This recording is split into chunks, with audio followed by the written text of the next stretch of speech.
Hello everyone, welcome to galaxy classes and defence academy Ringas. NCERT science की 7वीं series में आप सभी बच्चों का हार्दिक स्वागत है। इससे पहले मैंने एनसीईआरटी साइंस की 6 सीरीज कंप्लीट करवा दी हैं। उनकी वीडियो अगर आपको देखने हैं तो आप आई बटन पे भी विजिट कर सकते हैं, प्लस आप डिस्क्रिप्शन में भी उनका वीडियो आपको मिल जाएगा। जो भी मैं क्वेश्चंस करवाता हूं उनकी पीडीएफ मैं डिस्क्रिप्शन में दे देता हूं, तो आप वीडियो के एंड में उसको डाउनलोड कर लिया करो ताकि आपके सहूलियत रहे। आज का जो टॉपिक है ना, वो आज का टॉपिक है मानव नेत्र। आज मैंने तुम्हारे लिए बहुत अच्छा टॉपिक लिया है तुम्हारी अतिरिक्त डिमांड पर, और उसका नाम है मानव नेत्र। तो शुरू के सबसे पहले तो मैं आज मानव नेत्र के मैंने टोटल 30 क्वेश्चन लिए हैं और मानव नेत्र के मैं 2 पार्ट बनाऊंगा।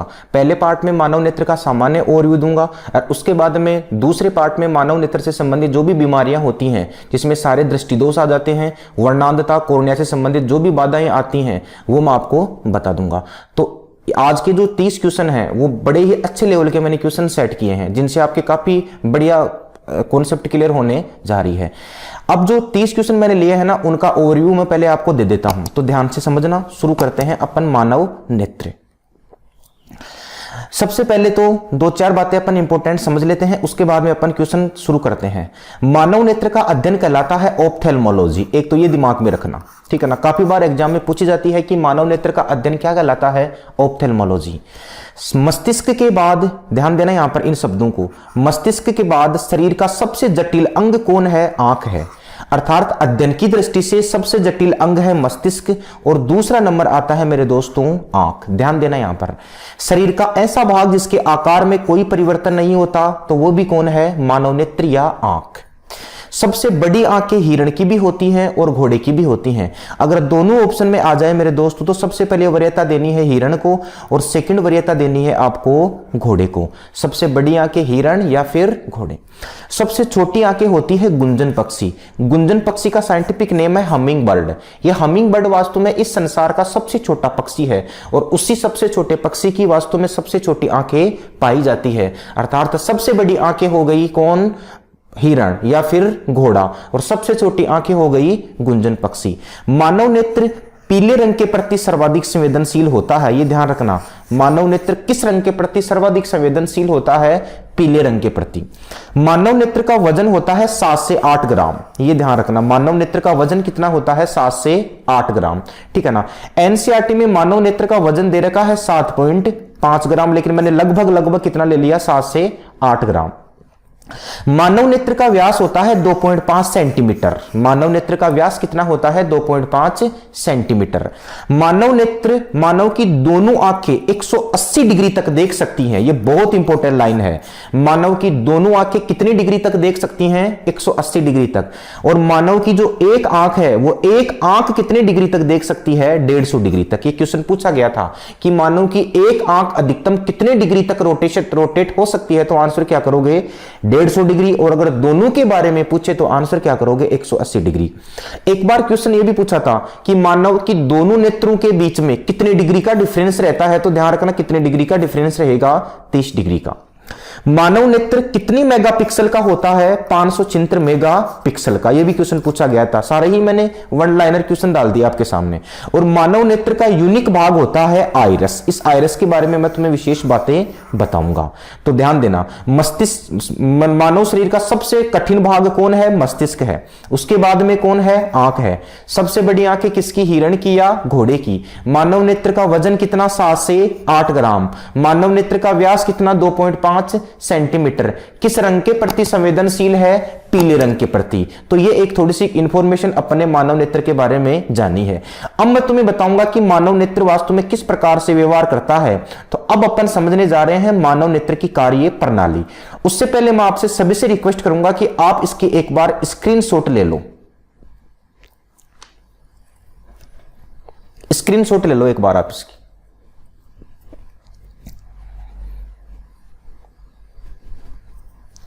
आशा है कि सबने स्क्रीनशॉट ले ली। करते हैं अगली बातचीत।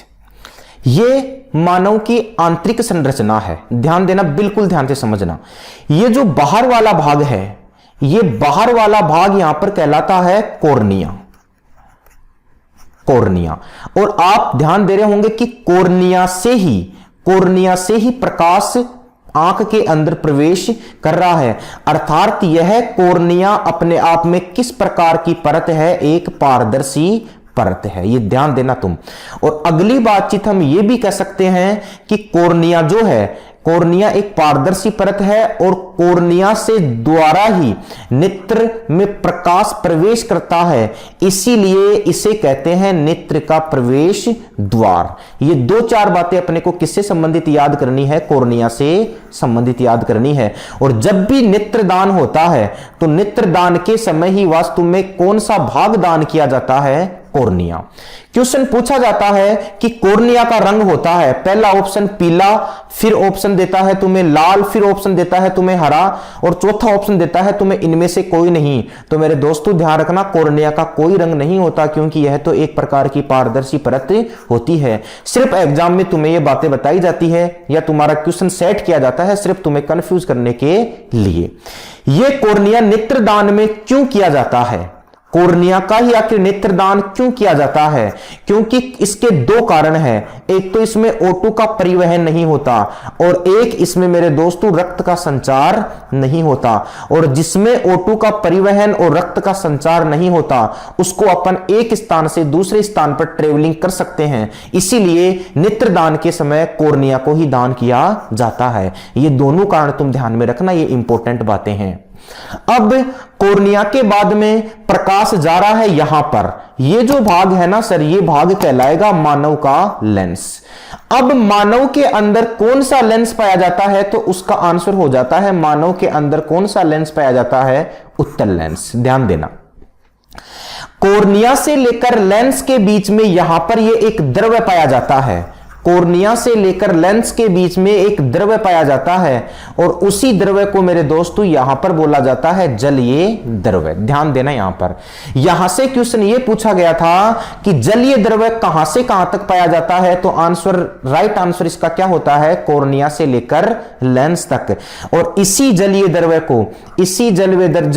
को इंग्लिश में क्या बोला जाता है? इंग्लिश में बोला जाता है इसे एक्यूयस। इसे इंग्लिश में क्या बोला जाता है मेरे दोस्तों? एक्यूयस ह्यूमर। ये ध्यान रखना तुम, जलीय द्रव्य को इंग्लिश में क्या बोला जाता है? एक्यूयस ह्यूमर। इस जलीय द्रव्य का भी कोई रंग नहीं होता, अर्थात यह भी एक प्रकार का कौन सा द्रव्य होता है? पारदर्शी द्रव्य। अर्थात प्रकाश सबसे पहले कहां पर आया मेरे दोस्तों? कॉर्निया पर। कॉर्निया से कहां पर आया? लेंस। लेंस से कॉर्निया के बीच में कौन सा द्रव्य है? जलीय द्रव्य। इसी को अपने साइंटिफिक लैंग्वेज में क्या बोल दिया? Aqueous humour. और यह एक प्रकार का कौन सा द्रव्य है? पारदर्शी द्रव्य। अगली बातचीत देखो, लेंस क्या करता है? इसका प्रतिबिंब बनाता है एक निश्चित भाग पर, और जहां पर प्रतिबिंब बनाता है ना सर, वहां पर उसे बोला जाता है रेटिना। अर्थात प्रतिबिंब कहां पर बनता है? रेटिना पर। अरे प्रतिबिंब बनाने वाला कौन है? लेंस है, जबकि प्रतिबिंब बना कहां पर है? रेटिना पर। अब मेरी बात को तुम ध्यान से समझना, इस लेंस से लेकर रेटिना के बीच एक और द्रव्य पाया जाता है, और लेंस से लेकर रेटिना के बीच जो द्रव्य पाया जाता है ना, उससे बोला जाता है मेरे दोस्तों कांचाभ द्रव्य। क्या बोला जाता है? कांचाभ द्रव्य। और इसी कांचाभ द्रव्य को इंग्लिश में बोला जाता है विट्रियस। इसी कांचाभ द्रव्य को इंग्लिश में बोला जाता है विट्रियस ह्यूमर। साइंटिफिक नेम या इंग्लिश नेम तुम्हें याद रखने पड़ेंगे। अर्थात एक द्रव्य जलीय द्रव्य है जो कॉर्निया से लेंस तक पाया जाता है, और एक द्रव्य लेंस से रेटिना तक, जिसका क्या नाम है? कांचाभ द्रव्य। इस रेटिना पर प्रतिबिंब कोई सीधा नहीं बनता, रेटिना पर प्रतिबिंब बनता है उल्टा। जैसे मान लो यहां पर अगर ये कोई पेड़ है, ध्यान देना, यहां पर अगर ये कोई पेड़ है तो ये इस पेड़ का प्रतिबिंब रेटिना पर कुछ इस प्रकार से बनता है। अर्थात रेटिना पर बनने वाला प्रतिबिंब कैसा होता है? उल्टा। तो आखिर इस उल्टे प्रतिबिंब को सीधा कौन करता है? अपन इसी पर चर्चा करते हैं। रेटिना से ये प्रतिबिंब इन नाड़ियों के जरिए मस्तिष्क के पास जाता है, और उन नाड़ियों को बोला जाता है ऑप्टिक नर्व, और इन्हीं ऑप्टिक नर्वों को हिंदी में बोला जाता है मेरे दोस्तों दृष्टि नाड़ियां। ये दृष्टि नाड़ियां बने हुए प्रतिबिंब को कहां तक भेजती हैं? मस्तिष्क के पास, और मस्तिष्क इस प्रतिबिंब को कैसा कर देता है, सीधा कर देता है। और इसे कहते हैं मेरे दोस्तों मानव नेत्र की कार्य प्रणाली। अर्थात सबसे पहले प्रकाश कोर्निया में जाता है, कोर्निया से बाद में प्रकाश एक्वियस ह्यूमर या जलीय द्रव्य में जाता है, उसके बाद में प्रकाश लेंस के पास जाता है, लेंस के बाद में प्रकाश कांचाव द्रव्य या विट्रियस ह्यूमर के पास जाता है, उसके बाद में प्रकाश प्रतिबिंब रेटिना पर बनता है, रेटिना पर प्रतिबिंब उल्टा बनता है, इस उल्टे प्रतिबिंब की इंफॉर्मेशन ले जाती है दृष्टि नाड़ियां या ऑप्टिक नर्व और इस उल्टे प्रतिबिंब को सीधा कर देता है मेरे दोस्तों मस्तिष्क। अब मैं तुम्हें बताने जा रहा हूं कि किस प्रकार से मानव नेत्र कार्य करता है, तो इस वीडियो को तुम बिल्कुल ध्यान से देखना, बिल्कुल कॉन्सेंट्रेशन से देखना दोस्तों। ये देखो, ये एक मानव नेत्र है, इसमें ध्यान देना, ये एक मानव नेत्र है और इस मानव नेत्र में प्रकाश प्रवेश करेगा और ध्यान देना प्रकाश प्रवेश कर सबसे पहले कहां पर टकराता है, तो बिल्कुल ध्यान से देखना इसको। ये इसकी आंतरिक संरचना है, ये प्रकाश आया और ध्यान देना सबसे पहले प्रकाश कहां पर प्रवेश किया, ध्यान देना यहां पर सबसे पहले प्रकाश कहां पर प्रवेश किया, कोर्निया पर। यही अपन ने बातचीत की है कोर्निया पर। कोर्निया के बाद में देखो प्रकाश कहां पर आ रहा है, एक्वियस ह्यूमर। इसी एक्वियस ह्यूमर को अपन ने बोला था जलीय द्रव्य। ये वही बातें हैं जो अपन ने की है बातचीत। उसके बाद में देखो प्रकाश कहां पर आ रहा है, लेंस के पास। तो यही अपन ने सीखा है कि सबसे पहले कोर्निया के पास, उसके बाद में जलीय द्रव्य या एक्वियस ह्यूमर के पास, उसके बाद में लेंस के पास। अब देखो प्रकाश आगे कहां पर जाता है, अब प्रकाश आया है विट्रियस ह्यूमर के पास अर्थात कांचाव द्रव्य के पास। और अब देखो आगे प्रकाश कहां पर जा रहा है, रेटिना के पास अर्थात प्रतिबिंब वाली जगह पर प्रकाश पहुंच गया। अब देखो इस रेटिना के बाद में प्रकाश कहां पर जा रहा है, प्रकाश जा रहा है ऑप्टिक नर्व में। ऑप्टिक नर्व का मतलब क्या हो गया, यहां पर दृष्टि नाड़ियां। तो यही वास्तव में नेत्र की कार्य प्रणाली है। आप लोग इसे एक बार और देख लीजिएगा ताकि आपका कोई भी क्वेश्चन गलत ना हो। मैं पूरी कोशिश कर रहा हूं कि किस प्रकार से आप इजीली तरीके से वास्तव में मानव नेत्र को समझे। दो चीजें होती हैं मेरे दोस्तों, एक तो किसी भी चीज को जानना और एक किसी भी चीज को मानना। किसी भी चीज को मानना एक अंधविश्वास है, लेकिन किसी भी चीज को जानना एक हकीकत है। तो एक बार इस फाइल को तुम दोबारा देखना ताकि तुम्हारी कॉन्सेप्ट बहुत ही बढ़िया तरीके से क्लियर हो जाए।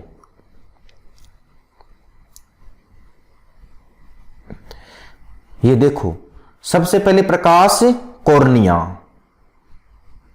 कोर्निया, उसके बाद में एक्वियस ह्यूमर, उसके बाद में लेंस, उसके बाद में विर्चुअल ह्यूमर, उसके बाद में रेटिना और फिर प्रकाश चला जाता है ऑप्टिक नर्व में। तो अब शुरू करते हैं अपन इनसे संबंधित क्वेश्चन। आज अपन ने थोड़ी सी अलग तरीके से वीडियो को डिस्क्रिप्ट किया है ताकि आपकी बहुत ही बढ़िया तरीके से समझ में आ जाए। तो शुरू कर रहे हैं हम अपन मानव नेत्र के सुपर 30 क्वेश्चन से। वीडियो को लाइक तो कर दो कम से कम, कितना बढ़िया पढ़ा रहा हूं। मानव नेत्र का अध्ययन क्या कहलाता है, बताओ, आंसर दो फटाफट। मानव नेत्र का अध्ययन क्या कहलाता है? पहला ऑप्शन है ओडेंटोलॉजी, दूसरा ऑप्शन है ऑफ्थेल्मोलॉजी, तीसरा ऑप्शन है ग्लोसोलॉजी और डी ऑप्शन है इसका सिस्टोलॉजी। वेरी गुड अंकित कुमावत, बहुत बढ़िया, वेरी गुड, शाबाश, सभी सही उत्तर दे रहे हैं। तो मानव नेत्र का अध्ययन क्या कहलाएगा? ऑप्थेल्मोलॉजी। पहला ऑप्शन क्या है इसका? ओडेंटोलॉजी। ओडेंटोलॉजी वास्तव में किसका अध्ययन होता है मेरे दोस्तों? दांतों का अध्ययन। मैं तुम्हें सारी ही इंफॉर्मेशन दे देता हूं। दांतों का अध्ययन क्या कहलाता है? ओडेंटोलॉजी। और ग्लोसोलॉजी कभी कभी खूब एग्जाम में पूछता है कि ग्लोसोलॉजी किसका अध्ययन होता है, तो मेरे दोस्तों ग्लोसोलॉजी वास्तव में किसका अध्ययन होता है? जीभ का अध्ययन। और हिस्टोलॉजी जो है ना मेरे दोस्तों, ये हिस्टोलॉजी किसका अध्ययन होता है? ऊतकों का अध्ययन। तो देखो एक ही क्वेश्चन में अपने कितने क्वेश्चन सेट हो गए हैं? 4 क्वेश्चन।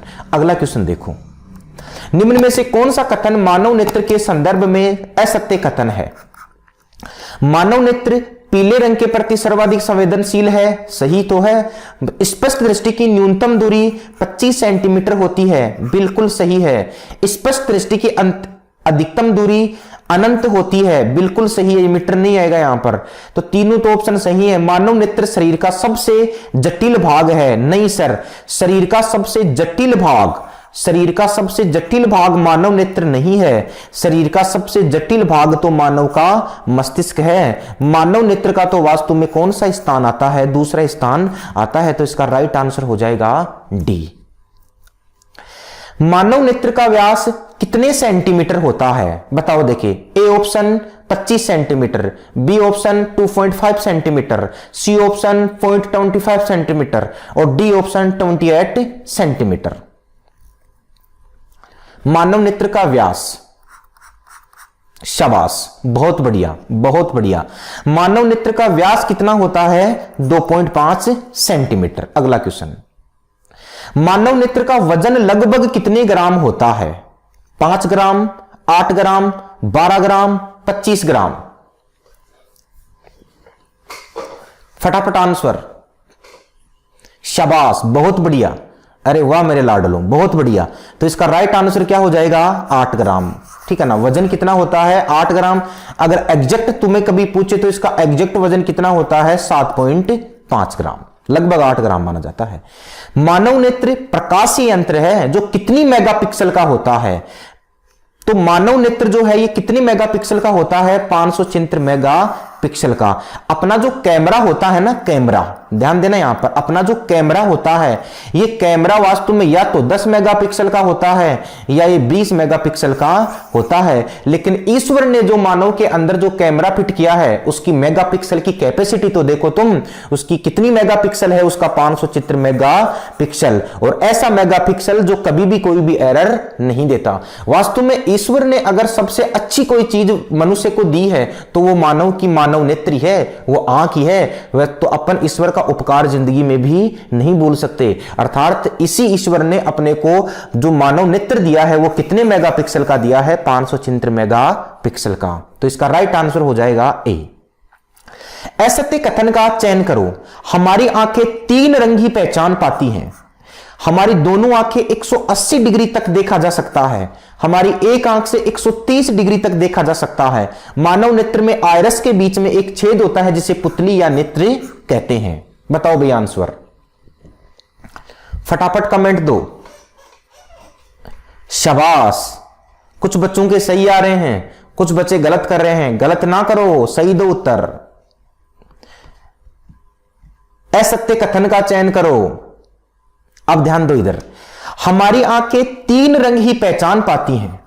हमारी आंखें कितने रंग पहचान पाती हैं? 3 रंग। और तीनों ही कौन से रंग होते हैं? प्राथमिक रंग, जिसमें लाल, नीला और हरा आता है। तुम चीज का ध्यान से समझना। अपनी आंखें देख तो 1 करोड़ रंगों के मिश्रण को देख सकती हैं, लेकिन पहचान कितने को सकती हैं? 3 रंग, क्योंकि बाकी के रंग वास्तव में इन्हीं 3 रंगों से मिलकर बने होते हैं। तो पहला तो ऑप्शन बिल्कुल सही है। हमारी दोनों आंखों से 180 डिग्री तक देखा जा सकता है, बिल्कुल सही बात है। हमारी एक आंख से 130 डिग्री तक नहीं देखा जा सकता मेरे दोस्तों। अपनी एक आंख से कितनी डिग्री तक देखा जा सकता है? 150 डिग्री तक देखा जा सकता है। तो यही कथन असत्य है। तो इसका राइट आंसर हो जाएगा सी। मानव नेत्र में आयरस के बीच में एक छेद होता है जिसे पुतली या नेत्र तारा कहते हैं। तो यह भी बात बिल्कुल सही है। तो इसका राइट आंसर हो जाएगा सी। मानव नेत्र में कोर्निया और लेंस के बीच, ये मैंने तुम्हें बताया पहले, कोर्निया और लेंस के बीच एक नमकीन पारदर्शी द्रव्य भरा होता है जिसे क्या कहते हैं?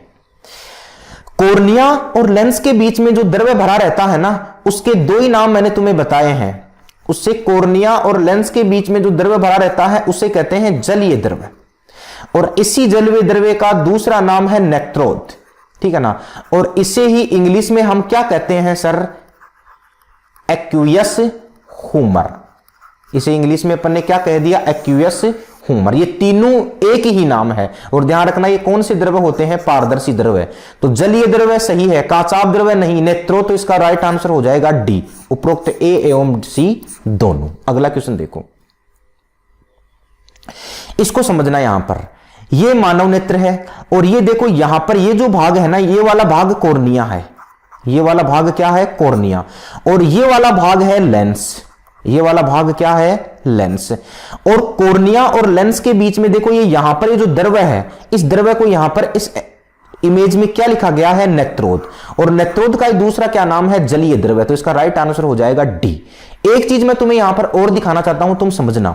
ये जो लेंस है ना, लेंस, इस लेंस को देखो दोनों ओर से एक मांसपेशी जकड़ी हुई रहती है और दोनों ओर से इस लेंस को जो मांसपेशी जकड़ी हुई रहती है ना, उससे बोला जाता है पक्षामाभी पेशी। एक क्वेश्चन पूछा भी जाता है कि जो मानव का जो नेत्र है, ये मानव नेत्र के अंदर जो लेंस पाया जाता है, ये लेंस वास्तु में किन मांसपेशियों के द्वारा सुरक्षित रहता है? तो ध्यान रखना, ये इसका राइट आंसर हो जाएगा। आंख और लेंस के बीच में पाया जाने वाला द्रव्य है, ठीक है ना, आंख के लेंस और रेटिना के बीच में। तो ये रहा आपका लेंस और ये रहा अपना रेटिना या दृष्टिपटल भी बोलते हैं। इनके बीच में ये जो द्रव्य है, इसे आपने क्या कह दिया? कांचाभ द्रव्य। तो इसका राइट आंसर क्या हो जाएगा? बी, कांचाभ द्रव्य। मानव नेत्र में पाए जाने वाले विभिन्न द्रव्य, जलीय द्रव्य और कांचाभ द्रव्य का अपवर्तनांक कितना होता है? तुम मुझे बताओ कमेंट करके, इसका अपवर्तनांक कितना होता है? शाबाश, मैं बता देता हूं, इसका अपवर्तनांक कितना होता है? 1.33। अर्थात जो दोनों द्रव्य होते हैं, कांचाभ द्रव्य और दूसरा कौन सा? जलीय द्रव्य, उसका अपवर्तनांक कितना है? 1.33। अन्य अपवर्तनांक मैं तुम्हें बता देता हूं। ये जो 44 है ना, ये किसका अपवर्तनांक है? केरोसिन का। 1.5 मेरे दोस्तों किसका अपवर्तनांक है? कांच का। और ये जो 2.47 है, किसका अपवर्तनांक है? हीरे का अपवर्तनांक। तो एक ही क्वेश्चन में अपने कितने क्वेश्चन हो गए? 4 क्वेश्चन। ध्यान देना, यहां पर हीरे का अपवर्तनांक इंपॉर्टेंट है, खूब बार एग्जाम में पूछता है। जल का अपवर्तनांक कितना होता है? 1.33, चाहे वो किसी में ही हो। किसी वस्तु का प्रतिबिंब रेटिना पर कितने सेकंड तक ठहरता है? किसी भी वस्तु का प्रतिबिंब रेटिना पर ठहरता है 1/10 सेकंड तक। तो इसका राइट आंसर हो जाएगा 1/10 सेकंड। इसका तुम तो इसे जानते होंगे, लेकिन इसका ए ऑप्शन देखना। ए ऑप्शन कौन सा है? 1/16। कोई भी ध्वनि है, ध्यान देना यहां पर, ध्वनि है ना, ध्वनि, ये ध्वनि कानों तक ठहरती है। ये कई बार एग्जाम में पूछा जाता है कि ध्वनि कितने सेकंड तक कानों तक ठहरती है? तो कितने सेकंड तक ठहरती है? 1/16 सेकंड तक। जबकि अपने आंख तक प्रकाश कितने सेकंड तक ठहरता है? 1/10। अर्थात 1/10 का संबंध करना है आंख से और 1/16 का संबंध करना है कान से। दोनों सेकंड में आएगा। मानव नेत्र के कौन से भाग में रक्त संचार या ऑक्सीजन परिवहन नहीं होता? तो मानव नेत्र का कौन सा भाग है जिसमें रक्त संचार और ऑक्सीजन परिवहन नहीं होता? अपने पूरी आंख में इस प्रकार के कितने भाग हैं? 2 भाग। एक भाग का नाम है लेंस, जिसमें रक्त संचार नहीं होता, और दूसरे भाग का नाम है मेरे दोस्तों कॉर्निया, जिसमें रक्त संचार नहीं होता। तो इन दोनों में से देख लो कौन सा ऑप्शन में, तो इसका राइट आंसर हो जाएगा ए। कॉर्निया में रक्त संचार भी नहीं होता और कॉर्निया में ऑक्सीजन का परिवहन भी नहीं होता, क्योंकि आपको मालूम है कि रक्त तो अपने ऑक्सीजन का परिवहन करता है, और जिसमें रक्त संचार नहीं होता, जिसमें ऑक्सीजन का परिवहन नहीं होता, उसका ट्रांसपेरेंट भी अपन कर सकते हैं। इसलिए तुम्हारा एग्जामिनर यह भी पूछता है कि नेत्रदान के समय आंख का कौन सा भाग दान किया जाता है, तब भी आंसर क्या आता है? कॉर्निया। हमारे आंख के किस भाग में प्रकाश का अपवर्तन सबसे अधिक होता है? ध्यान देना, एग्जामिनर ने, देखो कितना अच्छा क्वेश्चन है, मैं तुम्हें बता देता हूं। एग्जामिनर ने किसकी बात की है? प्रकाश के अपवर्तन की। एक बार तुम मुझे कमेंट करके उसके उत्तर बताना, फिर मैं तुम्हें इसकी कॉन्सेप्ट तक ले जाता हूं। शाबाश, वेरी गुड, अरे वाह, कुछ बच्चों ने उत्तर बहुत बढ़िया तरीके से दिया है, बहुत बढ़िया। प्रकाश के अपवर्तन की बात की है। प्रकाश के अपवर्तन का मतलब है कि ऐसी घटना जो केवल और केवल किस माध्यम में होती है? पारदर्शी माध्यम में। किस माध्यम में होती है? पारदर्शी। और आंख के केवल 2 ही भाग पारदर्शी है। एक भाग का नाम है लेंस और मेरे दोस्तों एक भाग का नाम है कॉर्निया। लेकिन सबसे अधिक, ध्यान देना यहां पर, सबसे अधिक जो अपवर्तन की घटना अपने आंख में होती है वो कहां पर होती है? कॉर्निया में। तो इसका राइट आंसर हो जाएगा बी। ये देखो, इस प्रकार से आता है प्रकाश, और प्रकाश आके सबसे पहले कॉर्निया के अंदर ही रिफ्लेक्ट होता है। तो यही तो वास्तव में प्रकाश का अपवर्तन है। तो कॉर्निया में ही सबसे ज्यादा प्रकाश का अपवर्तन होता है।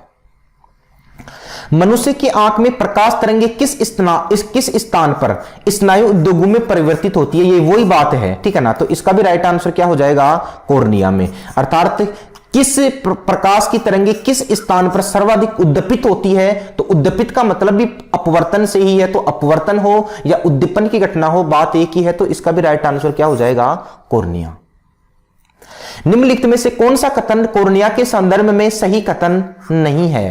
पहला ऑप्शन में रक्त संचार नहीं होता, सही तो है। दूसरा ऑप्शन नेत्रदान में यही भागदान किया जाता है, यह भी बात बिल्कुल सही है। यह एक अपारदर्शी परत है, नहीं सर, कॉर्निया कोई अपारदर्शी परत नहीं है मेरे दोस्तों, कॉर्निया तो वास्तव में एक पारदर्शी परत है, तो इसका राइट आंसर हो जाएगा सी, ठीक है ना। ईश्वर ने कॉर्निया को बनाते समय कितना बढ़िया ध्यान रखा है, तुम इसका एहसास तो करो। अगर वास्तव में साइंस कितनी भी डेवलप हो चुकी है, साइंस ने कितने भी ऊंचाइयों को छू लिया है, लेकिन अभी तक वास्तव में आर्टिफिशियल कॉर्निया नहीं बना पाए हैं। क्यों नहीं बना पाए हैं? क्योंकि इस प्रकार का चमड़ा बनाना मुश्किल है जो पारदर्शी हो सके। तुम ये तो सोचो कि मानव नेत्र के अंदर ईश्वर ने एक पारदर्शी चमड़ा दिया है, जो चमड़ा होते हुए भी पारदर्शी है, तो कॉर्निया वास्तव में कोई भी अपारदर्शी नहीं है, ये तो एक प्रकार की पारदर्शी परत है।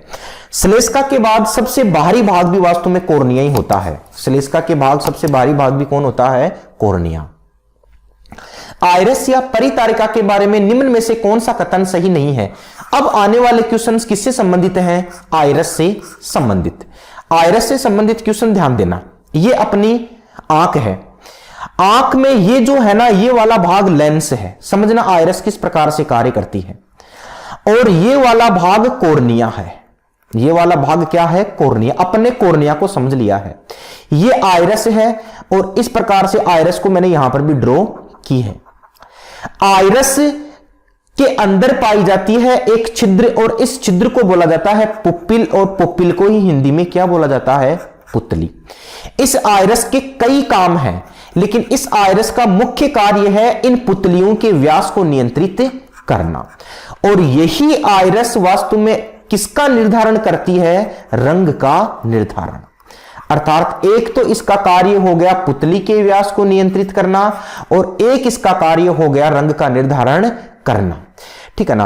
आंख में जाने वाला जो प्रकाश है, उस प्रकाश को नियंत्रित भी, आंख में जाने वाले प्रकाश को नियंत्रित भी वास्तव में कौन करती है? आइरिस ही करती है। तो ये सारे गुण अपने को किससे समझने हैं? आइरिस से समझने हैं।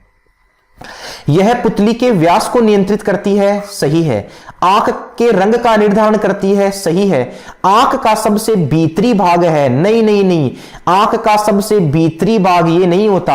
आंख का सबसे भीतरी भाग तो मेरे दोस्तों होता है रेटिना, या इसे ही रेटिना को अपन ने बोल दिया दृष्टि पटल। सीधा सीधा भी कभी कभी एग्जाम में क्वेश्चन पूछ लेता है कि आंख का सबसे भीतरी भाग कौन सा है? रेटिना या दृष्टि पटल, तो ये इसका हो जाएगा राइट आंसर।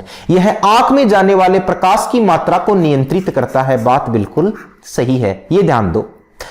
ये रेटिना है, इधर वाला ये वाला रेटिना है, ठीक है ना। ये इधर से भी अंदर है, इधर से भी अंदर है, तो सबसे अंदर वाला भाग सिर्फ और सिर्फ क्या कहलाता है? रेटिना कहलाता है। मानव नेत्र का कौन सा भाग उम्र के साथ बढ़ता है या सजीव होता है? मानव नेत्र का एक ही भाग है जो उम्र के साथ बढ़ता भी है, जो सजीव भी होता है, जो कौन है? लेंस, जिसका राइट आंसर हो जाएगा डी। जब कोई व्यक्ति आधार कार्ड बनवाता है तो आंख के किस भाग को स्कैन किया जाता है तथा क्यों? वेरी वेरी इंपॉर्टेंट क्वेश्चन है। इसका आंसर मुझे तुम बताओगे कमेंट करके। मैं तुम्हें मात्र 20 सेकंड का समय दे रहा हूं। जब कोई व्यक्ति आधार कार्ड बनाता है तो आंख के किस भाग को स्कैन किया जाता है? पहला ऑप्शन है रेटिना, क्योंकि उस पर प्रतिबिंब बनता है। दूसरा ऑप्शन है लेंस, क्योंकि उसमें क्रिस्टल प्रोटीन पाया जाता है। तीसरा ऑप्शन है आइरिस, क्योंकि यह हर व्यक्ति में यूनिक होता है। और डी ऑप्शन है श्लेष्मा, क्योंकि यह आंख का सबसे बाहरी भाग होता है।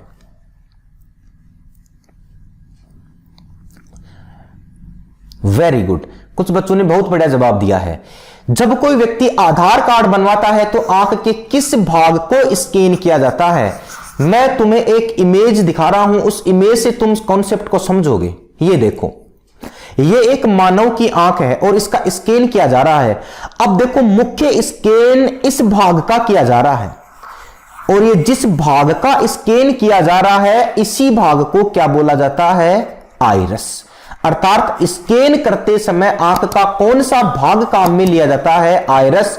क्यों? क्योंकि ये आइरस मेरे दोस्तों हर व्यक्ति में क्या होता है? यूनिक, या हर व्यक्ति में यह क्या होता है? अलग अलग होता है। तो इसका राइट आंसर हो जाएगा आइरस वाला, अर्थात इसका राइट आंसर हो जाएगा सी, क्योंकि यह हर व्यक्ति में यूनिक होता है। सिक्योरिटी कोड में आंख के किस भाग को स्कैन किया जाता है? आधार कार्ड बनाए या वास्तव में सिक्योरिटी कोड बनाए? आंसर एक ही आने वाला है और उसका क्या नाम है? आइरस। क्यों मेरे दोस्तों? क्योंकि आइरस ही क्यों है? क्योंकि यही आइरस हर एक व्यक्ति में क्या होता है? यूनिक या अलग अलग होता है। तो दोनों एक ही बात है। अगला क्वेश्चन देखो, यदि आपसे मोहब्बत करने वाली लड़की की आंखें नीली हैं तो यह आंख के किस भाग की विशेषता है? अब बताओ, देखिए इसका राइट आंसर तुम बताओगे मुझे। यदि आपसे मोहब्बत करने वाली लड़की की आंखें नीली हैं तो यह आंख के किस भाग की विशेषता है? चलो,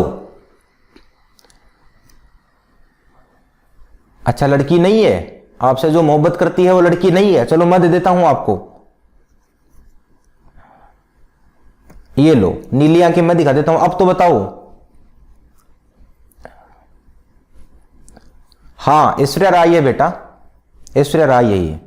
बहुत तरह को ऐश्वर्या राय याद आती है, बता देंगे। ध्यान देना, ये जो भाग है ना, ये वाला भाग, ये वाला भाग ही नीला है, तो यही वाला भाग क्या कहलाता है? आइरस है। और ये मैंने तुम्हें पहले भी बताया है कि रंग का निर्धारण, आंख का जो रंग है उसका निर्धारण वास्तव में आंख का कौन सा भाग करता है? आइरस। तो इसका राइट आंसर हो जाएगा ए। मानव नेत्र मुख्यतः 3 परतों से बना है, निम्न में से कौन सी परत अपने कार्यों के दृष्टिकोण से सही सुमेलित है? मानव नेत्र की 3 परतें होती हैं। कितनी परतें होती हैं? 3 परतें। एक परत होती है श्वेत पटल, इस श्वेत पटल को बोला जाता है स्क्लेरा, यह बाहरी आघातों से रक्षा करती है, सही है बिल्कुल। दूसरी है रक्तक पटल, जिसे बोला जाता है कुलाइड, यह नेत्र के अंदर प्रकाश के अपवर्तन को रोकती है, सही है। और तीसरी पटल है रेटिना, जिसे बोला जाता है दृष्टि पटल, यहां पर प्रतिबिंब बनता है। तो इसका राइट आंसर हो जाएगा डी, उपरोक्त सभी। मानव निम्न में से कौन सा कथन असत्य है? मानव निम्न में से कौन सा कथन असत्य है? मंद प्रकाश में पुतलियों का फैलना मिट्रियोसिस कहलाता है, तेज प्रकाश में पुतलियों का सिकुड़ना मायोसिस कहलाता है। आंखों में तेल जैसा पीला पदार्थ लैक्राइमल ग्रंथि से स्रावित होता है, धूल मिट्टी के समय नेत्र का श्लेष्मा भाग लाल हो जाता है। बताओ, देखिए कमेंट करके बताओ, निम्न में से कौन सा कथन असत्य है? शाबाश, कुछ बच्चों ने बहुत बढ़िया उत्तर दिया है। मैं समझा देता हूं तुम्हें क्या कहानी है। देखो, आइरस जो होती है ना, आइरस, इस आइरस का कार्य क्या है? इसका एक ही कार्य है, पुतलियों के व्यास को नियंत्रित करना। बात तो सही है। अब पुतलियों के व्यास को नियंत्रित करने के लिए 2 बातें हैं। मंद प्रकाश में पुतलियां फैलती हैं, जिसे मिट्रियोसिस कहते हैं, और तेज प्रकाश में पुतलियां सिकुड़ती हैं, जिसे मायोसिस कहते हैं। अर्थात सिकुड़ना मायोसिस कहलाता है और फैलना मिट्रियोसिस कहलाता है। तो इसके पहले के दोनों ऑप्शन तो सही हैं। और धूल मिट्टी के समय नेत्र का श्लेष्मा भाग लाल हो जाता है, यह भी बात बिल्कुल सही है। यह सीधा सीधा भी कभी बार क्वेश्चन पूछा जाता है कि धूल मिट्टी के समय कौन सा भाग प्रभावित होता है? श्लेष्मा। तो यह भी इसका उत्तर सही है। अब अपन तीसरे ऑप्शन पे चर्चा करते हैं। आंखों में तेल जैसा पीला पदार्थ लैक्राइमल ग्रंथि से स्रावित होता है? नहीं, लैक्राइमल ग्रंथि से स्रावित नहीं होता। आंख में जो पीला पदार्थ स्रावित होता है यह होता है बायोमीबियम। यह किस ग्रंथि से स्रावित होता है? बायोमीबियम ग्रंथि से स्रावित होता है, जिसे आम भाषा में गीर भी बोला जाता है। यह गीर लैक्राइमल ग्रंथि से स्रावित नहीं होता, यह तो बायोमीबियम ग्रंथि से स्रावित होता है। लैक्राइमल ग्रंथि से तो मेरे दोस्तों वास्तव में किसका श्रावण होता है? अश्रु का। तो इसका राइट आंसर हो जाएगा सी। आंखों में तेल जैसा पीला पदार्थ, ये वही क्वेश्चन है, तेल जैसा पीला पदार्थ किस ग्रंथि से स्रावित होता है? बायोमोबियम ग्रंथि। ये मैंने दोबारा यहां पर ले लिया ताकि तुम्हारे बढ़िया तरीके से समझ में आ जाए। लैक्राइमल ग्रंथि तो आपको मालूम है कि किसका श्रावण करती हैं? अश्रु का श्रावण, अर्थात अश्रु का श्रावण करने वाली तो कौन है, लेक्राइमल, ठीक है ना। और वास्तव में पीला पदार्थ श्रावित करने वाली कौन है, बायोमोबियम। और पीनियल और हाइपोथैलेमस ये तो अपने कहां पर पाई जाती हैं, मस्तिष्क की ग्रंथियां हैं। और मैं तुम्हें एक चीज और बता देता हूं, कभी कभी एग्जाम में पूछा जाता है कि शरीर की सुपर मास्टर ग्लैंड कौन सी है, शरीर की सुपर मास्टर ग्रंथि कौन सी है, तो शरीर की सुपर मास्टर ग्रंथि भी कौन सी है, हाइपोथैलेमस। जबकि मास्टर ग्रंथि शरीर की कौन सी कहलाती है, पीयूष ग्रंथि। अब जो क्वेश्चन आने वाले हैं वो रेटिना से संबंधित हैं, तो रेटिना से संबंधित अपन एक ओवरव्यू तैयार कर लेते हैं। रेटिना को बोला जाता है दृष्टिपटल, जैसे ये जो भाग है ना, यही वास्तव में दृष्टिपटल है, ठीक है ना, जहां पर प्रतिबिंब बनता है। यह आंख का सबसे भीतरी भाग है, सही है बिल्कुल, आंख का सबसे भीतरी भाग है ये।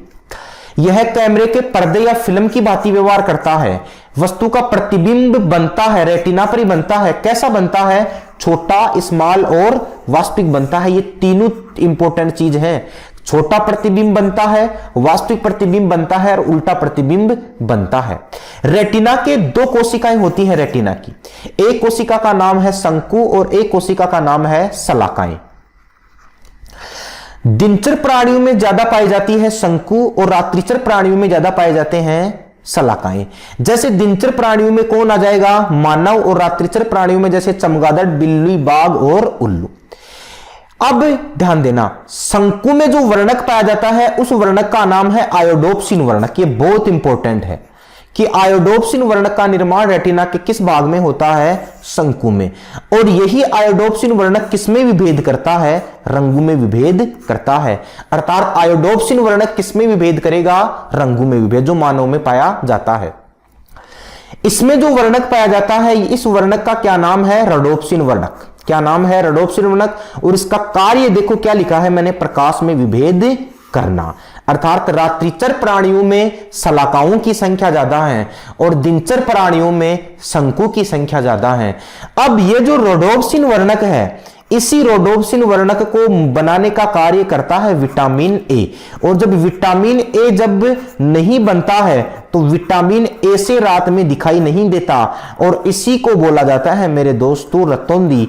तो रतौंधी का संबंध भी रेटिना के किस भाग से हो गया रे, शलाकाओं से, या रतौंधी का संबंध किस वर्णक से हो गया, रोडोप्सिन वर्णक से। तो आशा है कि आने वाले सारे क्वेश्चन आप रेटिना से संबंधित सही करोगे। तो इसका भी तुम एक बार स्क्रीनशॉट ले लो ताकि तुम्हारी कॉन्सेप्ट क्लियर हो जाए। फिर अपन रेटिना से संबंधित 5-7 क्वेश्चन करते हैं। स्क्रीनशॉट ले लो इसका एक बार। चलो, आंख का सबसे भीतरी भाग कौन है, पहला ऑप्शन है आइरस, दूसरा ऑप्शन है कॉर्निया, तीसरा ऑप्शन है रेटिना, फिर ऑप्शन है लेंस। तो राइट आंसर क्या हो जाएगा, रेटिना। रेटिना पर बनने वाले प्रतिबिंबों के संदर्भ में असत्य कथन है। रेटिना के पित्त बिंदु पर स्पष्ट प्रतिबिंब बनता है, रेटिना के अंध बिंदु पर कोई प्रतिबिंब नहीं बनता। रेटिना पर बनने वाला प्रतिबिंब आभासी व सीधा होता है। रेटिना कैमरे की फिल्म की भांति कार्य करता है। इसका मुझे तुम आंसर दो, मैं तुम्हें हेल्पलाइन दे देता हूं। तुम मुझे इसका आंसर बताना कि 24 का राइट आंसर क्या होगा। शाबाश, कुछ बच्चे बहुत अच्छा जवाब दे रहे हैं, वेरी गुड, थैंक यू। समझते हैं रेटिना पर किस प्रकार से प्रतिबिंब बनते हैं। प्रतिबिंब के दृष्टिकोण से रेटिना के दो बिंदु होते हैं, एक तो होता है पित्त बिंदु और एक होता है अंध बिंदु। पित्त बिंदु पर पूरे तरीके से प्रकाश पहुंच पाता है, इसीलिए इस पर स्पष्ट प्रतिबिंब बनता है। अर्थात रेटिना पर प्रतिबिंब बनता है ये तो अपन ने सुना है, लेकिन रेलवे एनटीपीसी में क्वेश्चन ये पूछा गया था कि रेटिना के किस भाग पर स्पष्ट प्रतिबिंब बनता है, तो आंसर क्या है, पित्त बिंदु। अंध बिंदु पर प्रकाश का परावर्तन अपवर्तन नहीं हो पाता, इसलिए वास्तव में अंध बिंदु पर कोई प्रतिबिंब नहीं बनता। ये दोनों तो इसके सही हैं। तीसरा ऑप्शन देखो, रेटिना पर बनने वाला प्रतिबिंब आभासी और सीधा नहीं होता मेरे दोस्तों। रेटिना पर बनने वाले प्रतिबिंब के बारे में तुम्हें 3 बातें याद करनी है। एक तो बनता है वस्तु से छोटा, एक बनता है ये वास्तविक, और एक बनता है ये उल्टा। ये तीनों बातें तुम्हें याद करनी है। ये देखो, ये एक लड़की खड़ी है और इस लड़की का प्रतिबिंब उल्टा है, अर्थात यहां पर ये उल्टी लड़की है ये, ठीक है ना। तो यही तो आभास से सीधा थोड़ा ही हुआ, ये तो वास्तविक एवं उल्टा प्रतिबिंब हुआ। अब इस उल्टे प्रतिबिंब की देखो न्यूज, ये यहां पर ऑप्टिक नर्व है, मैं लिख देता हूं यहां पर ऑप्टिक नर्व, जिन्हें दृष्टि नाड़ियां भी बोलते हैं। और ये ऑप्टिक नर्व इस उल्टे प्रतिबिंब की बातें किसको बताती हैं? मस्तिष्क को। और मस्तिष्क मेरे दोस्तों इस प्रतिबिंब को कैसा कर देता है? सीधा कर देता है। तो इसका राइट आंसर हो जाएगा सी। जबकि रेटिना कैमरे के फिल्म की बात व्यवहार करता है, यह बात बिल्कुल सही है।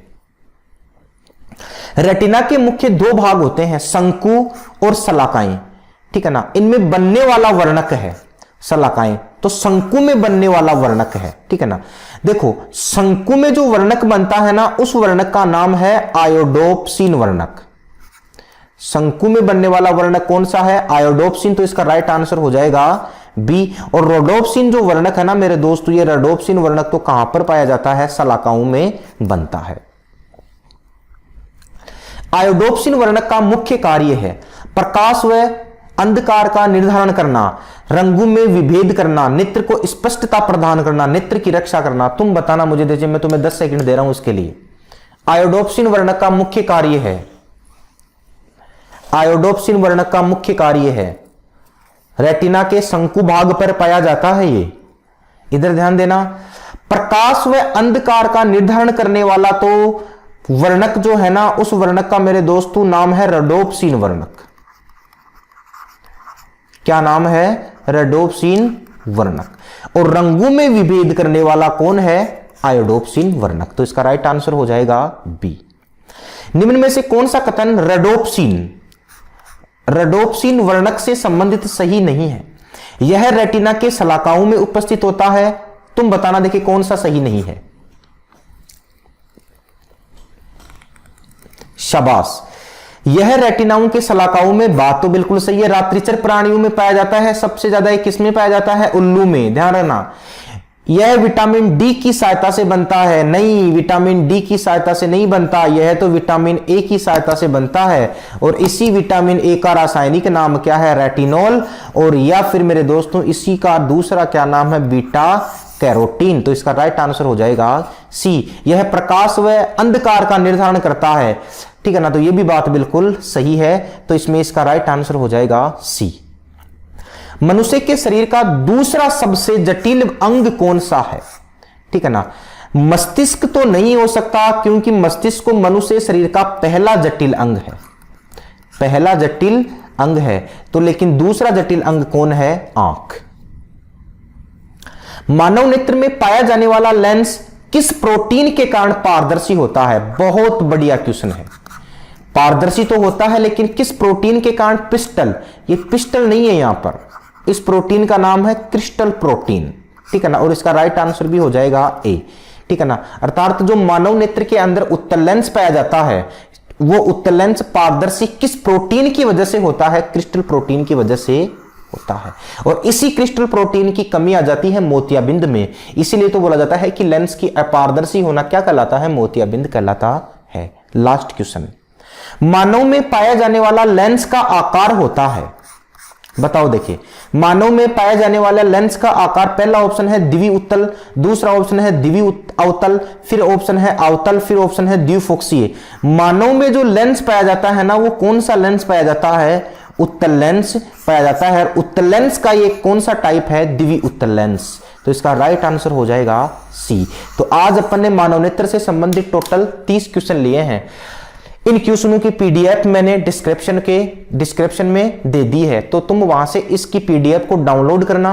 इस वीडियो को तुम एक बार और देखना सुबह, उसके बाद में तुम उस पीडीएफ को करना, ताकि तुम्हारे ज्यादा से ज्यादा क्वेश्चन सही हो सके। इसका सेकंड पार्ट मैं अगले सेशन में लाऊंगा, जिसको एनसीईआरटी सीरीज 8, एनसीईआरटी साइंस 8 के नाम से डाल दूंगा। उसमें मैं हाईलाइट करूंगा दृष्टि दोषों को, मोतियाबिंद को, वर्णांधता को, अर्थात मानव नेत्र से संबंधित सामान्य रोगों के बारे में मैं चर्चा करूंगा। उसके भी लगभग मैं 25 से 30 क्वेश्चन तुम्हारे सामने लाऊंगा। तो अच्छा लगे तो इसको सब्सक्राइब करो, लाइक करो, ठीक है ना, और बेल आइकन पर दबाओ।